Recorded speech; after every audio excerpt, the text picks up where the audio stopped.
Shalom, saudara yang dikasihi dalam Tuhan Yesus Kristus.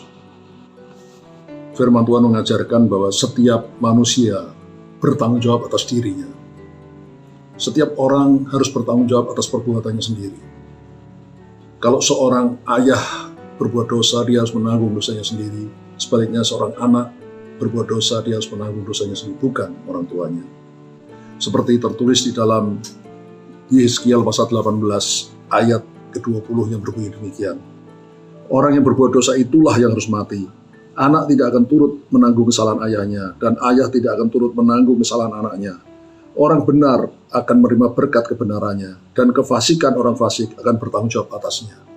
Maksudnya sekali lagi saudara, tiap manusia akan bertanggung jawab atas perbuatan sendiri. Kalau anak berbuat dosa, tidak mau bertobat, dia harus menerima hukuman atas dosanya. Sebaliknya juga seorang ayah melakukan dosa dan tidak mau bertobat, dia harus bertanggung jawab atas dosanya sendiri. Orang benar menerima berkat kebenarannya, orang fasik menerima hukuman atas kefasikannya. Tapi saudara, Allah yang penuh kasih, Allah yang maha kasih, tidak berkenan atas kematian orang fasik, seperti yang tertulis di dalam Yeskiel 18 ayatnya yang ke-23. Apakah aku berkenan kepada kematian orang fasik? Demikianlah firman Tuhan Allah. Bukankah kepada pertobatannya supaya hidup? Allah yang maha baik ingin supaya manusia bertobat, supaya mereka tidak perlu dihukum ke dalam api yang kekal, api neraka. Saudara yang kekasih, tetapi kalau orang benar berbalik dari jalannya, menjadi fasik dan tidak mau bertobat, dia akan menerima hukuman. Demikian juga sebaliknya, orang fasik yang bertobat, dia akan diselamatkan, tidak perlu mati.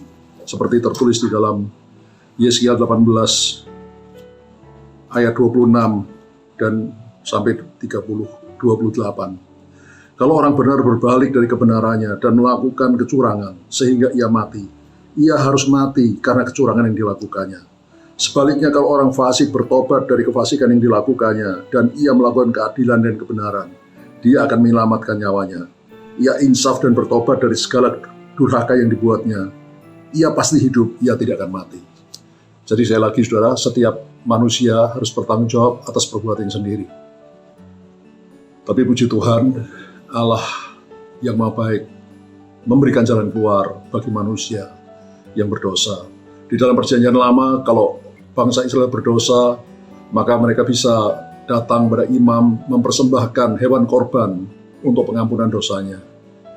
Dan bagi kita di perjanjian baru, Kristus sudah mati bagi kita untuk menebus dosa kita. Dan setelah kita ditebus dosa kita masih melakukan kesalahan, masih berbuat dosa, kita harus datang lagi, minta ampun lagi. Dan dosa kita pasti akan diampuni. Tapi saudara, jangan, karena ada pengampunan, jangan terus bermain-main dengan dosa.